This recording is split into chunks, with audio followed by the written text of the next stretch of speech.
3 का सवाल नंबर 2 भी बना लिए थे, जो 3 प्लस रूट 5 को परमेय संख्या है, और इसी से जुड़ी हुई दो उदाहरण था किताब का, जो कि 10 और 11 था उदाहरण नंबर है ना, दोनों को सॉल्व कर लिए थे। अब आइए सवाल नंबर 3 है, इसमें कुल कितना सवाल है बउआ? 3 सवाल है। अच्छा, इसमें जो 3 सवाल है ना, इसमें से तीसरा नंबर सवाल तो इसी जैसा है ना, दो होता है, ये आराम से बन जाएगा, ये भी आसान है, सब आसान ही। आइए अब इसको सॉल्व करना शुरू करते हैं, ठीक है। याद रखिएगा सर, ये सभी सवाल पूछे जाते हैं, काफी इंपॉर्टेंट है। एक्सरसाइज 1.3 है भैया, एक्सरसाइज कितना है? 1.3। सवाल नंबर 3 का पहला सवाल कहता है, सिद्ध कीजिए कि निम्नलिखित संख्या के ऊपर में है। निम्नलिखित संख्याएं ऊपर में, और पहला संख्या कौन सा दिया है? 1/√2। इसको सिद्ध करना अपने को ऊपर में संख्या, कौन सी संख्या? तो आपको पता है किताब में जो बोलता है हम लोग उसका क्या कर लेते हैं? उल्टा मान लेते हैं। बोला ऊपर में, किसको मान लेंगे? और इसको लिखते हैं हम लोग। सबसे पहले ऊपर में लिख लेंगे भैया, हल लिख लेंगे। क्या लिख लेंगे? हल। यहाँ पे लिख लेंगे माना कि 1/√2 पूछिए भैया, 1/√2 एक परमेय संख्या है।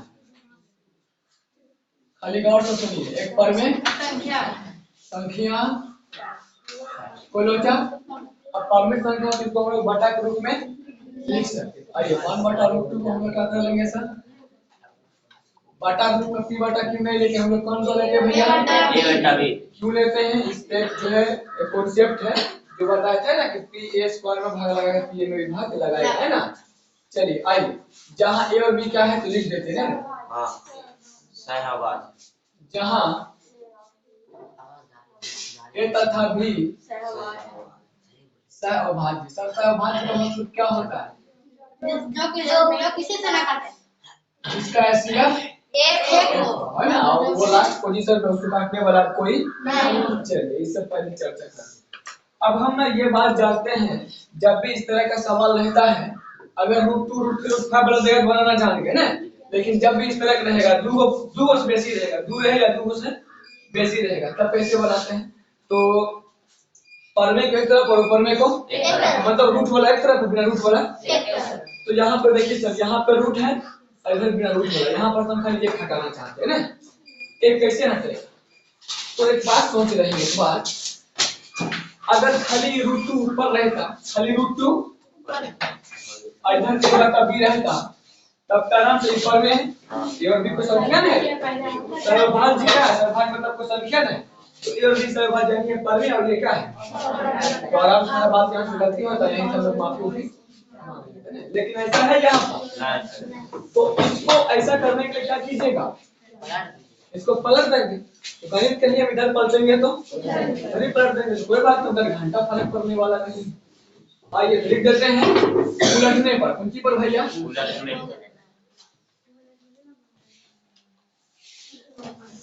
उलट दीजिए, हम उलट देंगे, क्या हो जाएगा? √2 बटा एक, नीचे में एक में लिखिएगा तो पूर्वक वर्ग का होगा, इधर पलट दीजिए p बटा a। अब ये आपको कोई परमेय संख्या है? अरे b बटा कोई परमेय है कि नहीं परमेय है? पहले a बटा b था, ये मान लीजिए कोई सर्वभाज्य संख्या, मतलब कोई रखने वाला नहीं, मान लीजिए 7/3, किसी से नहीं रखेगा, इसको पलट देंगे 3/7, तब ये परमेय है ना। हां, तो ये पलट देने से कोई फर्क नहीं पड़ा, और इससे आपको फायदा हो गया, इधर हो गया परमेय हो गया, और परमेय के बराबर हो सकता है नहीं। यहाँ ये बात गलत है।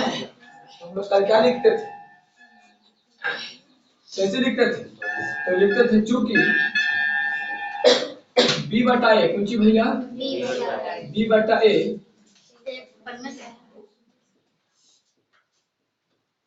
एक परमेय संख्या है, जबकि √2 पूछिए, √2 एक उसमें दिख जाएगा भैया अच्छा से, एक वो परमेय संख्या है। तो कोमा देना ऐसे लिखना है ना, उस दिन मेरे पास जगह नहीं था, देख लिया आप लोग, वही लगे तो देख उसी लगे। तो हम लोग जानते हैं ऊपर में बराबर परमेय कभी हो सकता है सर? तो वो परमेय संख्या बराबर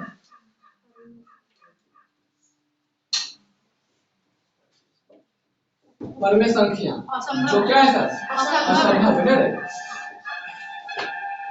जो कि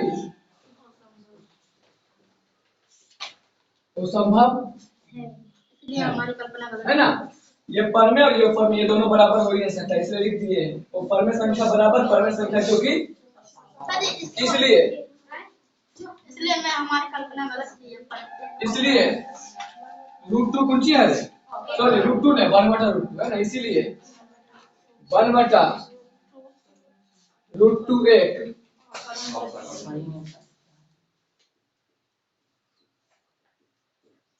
एक परमेय संख्या। उम्मीद करते जो कल का क्लास किया उनको समझने में कोई लोचा नहीं होना चाहिए, क्योंकि कल बहुत अच्छा से चर्चा की थी इस मुद्दा पे। क्या तो आप सबको समझ में आ गया? इसको उतारिए, वीडियो को रोक दीजिए, बिना बोले अभी तक। चलिए सवाल नंबर 3 का पहला हो गया कंप्लीट, कैसे बनाना ये भी हम लोग जान चुके हैं, कल के क्लास से ही जान चुके हैं। अब 3 का कहवा चलेंगे भैया। चलिए दूसरा क्या कहता है, 7√5 को एक परमेय संख्या सिद्ध करना। तो जो सवाल है बोलता है हम लोग क्या कर लेते हैं उसका उल्टा मान लेते हैं। सवाल बोला 7√5 ना, इसको 7√5 को हम लोग क्या मान लेंगे 7√5 एक परमेय संख्या। ये ऐसा क्या किया हमने माना।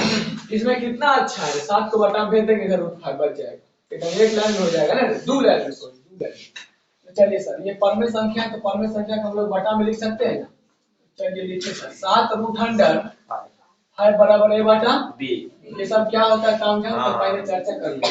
अब यहाँ से हम लोग क्या करते हैं परमेय की तरफ परमेय को एक तरफ, बाद में यही बात गलती हो जाता है माफी मांग लेते हैं, नंबर दे देते हैं। क्या देखिए ना यहाँ पर तो 7 हटा देंगे इधर परमेय नहीं हो जाएगा जी, उधर भेज देंगे तो परमेय हो गया ना, ऊपर परमेय बराबर नहीं गलती हो जाएगा। क्या चलिए √5 क्लियर रहने देते हैं, जो कि कौन सी संख्या है ऊपर, और उधर a बटा b है सर, 7 इधर गुना उधर चल जाएगा, ये हो गया सर परमेय, ये हो गया बात पूछिए हो गया। यहाँ पे लिख देंगे क्या लिख देंगे सर, इसके बाद लिख लिखना चूंकि a बटा 7 पूछिए a बटा 7 भी एक परमेय संख्या है, जबकि पूछिए जबकि √5 एक परमेय संख्या है, तो ये तो कहाँ लिखना चाहते हैं ऊपर है, इसके नीचे नहीं बात करें। तो वो परमेय संख्या बराबर परमेय संख्या हो सकता है कभी वो परमेय के बराबर कहीं परमेय हो नहीं सकता, जो कि क्या हो गया असंभव हो गया। इसलिए कुछ भैया रे सवाल में डालता 7√5 कुछ भैया एक परमेय संख्या प्रूफ हो गया, गलती मान लिए 2 नंबर हमको कहाँ हो जाएगा मिल जाएगा। चलिए उम्मीद करते समझेंगे। नंबर 3 का कहवा चलेंगे भैया तीसरा, और 1.3 का सबसे लास्ट सवाल क्या कहता है सर 6 + √2 को एक परमेय संख्या सिद्ध करना। 6 + √2 को तो सर जिसको बोलता है उसको हम लोग क्या करते हैं, तो उसका उल्टा मान लेते हैं ना। 6 + √2 को हम लोग क्या मान लेते हैं परमेय संख्या। अब जो परमेय उसको हम लोग क्या करते हैं सर बटा में लिख सकते नहीं लिख सकते। चलिए 6 + √2 को हम लोग क्या कर लिए सर बटा के रूप में लिख लिया, जहाँ ये सब क्या आगे लिखा है सब समझाया। हमारा मेन मकसद क्या होता है सर रूट वाला को एक तरफ और बिना रूट वाला को, तो ऐसा करते हैं ये 6 जैसे उधर ले जाएंगे इधर अपने आप बच जाएगा। और इस तरह का सवाल नंबर दूसरा इसी तरह का सवाल उदाहरण 9 और 10 और उदाहरण सेम इसी तरह बनाए थे ना। तो √2 किधर रहने देते हैं क्योंकि ये कुंची भैया ऊपर में है, ये बटा कुंची है बी है, 6 इधर प्लस उधर चल गया। आगे मर्जी है इसका भिन्न घटा कर सकते, नहीं मर्जी है तो नहीं कर सकते। करते क्या चलिए ठीक कर दीजिए अब ठीक है। चलिए आइए तो भिन्न घटा कर दे सर, भिन्न घटा कर दे। चलिए तो इसके नीचे पूछना कितना है, अब इधर √2 है तो भैया रूट बी और एक कैल्शियम क्या होगा सर बी को एक बार गुना और एक के गुना कर देंगे तो माइनस है था, एक का पहला डिवाइड करेंगे तभी बी आएगा, बी को 6 गुना कर देंगे तो 6 बी। आप लोग लिखते हैं बी 6 अच्छा लगता है, 6 भी बोलने में अच्छा लगता है ना। चलिए अब यहाँ पे लिख देंगे क्योंकि यहाँ पे जो वही लिखते हैं तो आप लोग उल्टा पुल्टा लिख देते हैं, क्योंकि a - 6b जो रहेगा उधर वही लिखना है a - 6b बटा b। एक कौन सी संख्या है परमेय, जबकि √2 कुंची है तो वो परमेय बराबर परमेय कभी हो नहीं सकता, इसलिए संभव है। इसलिए नीचे में क्या लिख देंगे सर नीचे में हम लोग लिख देंगे 6 + √2 एक को में संख्या। चलिए उम्मीद करके सब समझ गए होता है। और जो क्लास नया किया है तो सच में नहीं समझेगा, वो सीधे बीच में क्लिक